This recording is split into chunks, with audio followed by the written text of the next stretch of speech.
Mac Davis on the road again with Road Trip, and with me right now is the five-time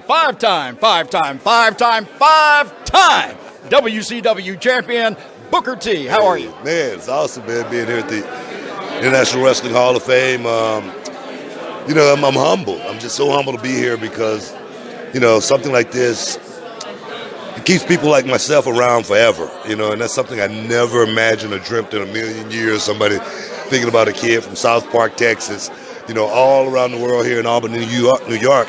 The fans in the New York area are like perfecto, numero uno, as far as wrestling fans go. So I'm just proud and humble to be here. Let me ask you, now we're talking about the Hall of Fame, but just last year, Charmel went into the Hall of Fame. Yeah. Out of curiosity, since you've already been in there and you watch your wife go in, what went through your mind watching her go in? Man, I was just happy that she had her moment, because Charmel has been kind of like that quiet, unsung hero in the business. Ever since back in the WCW days, people don't really think about it. She was in the same class as Randy Orton and Batista and all those guys. I didn't know that. A lot of people don't realize that. And then she played a pivotal role with me as King Booker. I really don't think I could have played that role without her. I don't think I would have been, as successful as I was playing that role without her. So, coming back for reunions, her name never get called or anything like that. But to get the ultimate call to go into the Hall of Fame, it pretty much was icing on the cake for her, and I was just, I was pretty happy.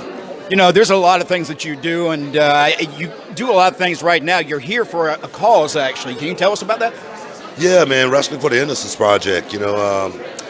Anthony DePippo, somebody who has a story, to tell. Someone who was wrongly convicted, spent 20 years in prison, finally got exonerated, which is awesome, but now he's in a position where he's, trying to help, and for me to help him, it's only the right thing to do. I do it from my heart, and to see what he's trying to do, it just motivates me so much more with what I'm doing, and that's why I'm here. It's all about trying to bring someone up more than anything. I do a lot of work with Teddy Long. Teddy and I do a show called After Hours. And one of the things that I'm curious about is, how was Teddy on the road? Did you have a lot of dealings with Teddy? Oh, man, I had major dealings with Teddy all the time, man. Teddy always was a mentor for me. Teddy was always a guy Teddy went through the trenches. He got in this business the hard way. You sure did. Setting up the ring, had to go through a whole lot more than I did from a racism perspective, and he weathered that storm for people like me.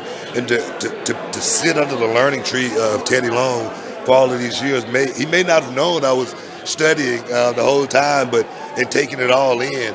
But everything Teddy Long said along this pretty much 30-year ride that I've been on has been soaked in like a sponge. And I appreciate everything that Teddy Long went through to get someone like me here.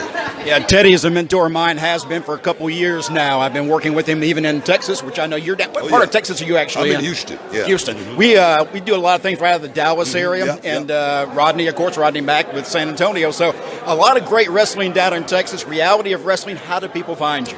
Oh, man, go to realityofwrestling.com. Check us out on YouTube.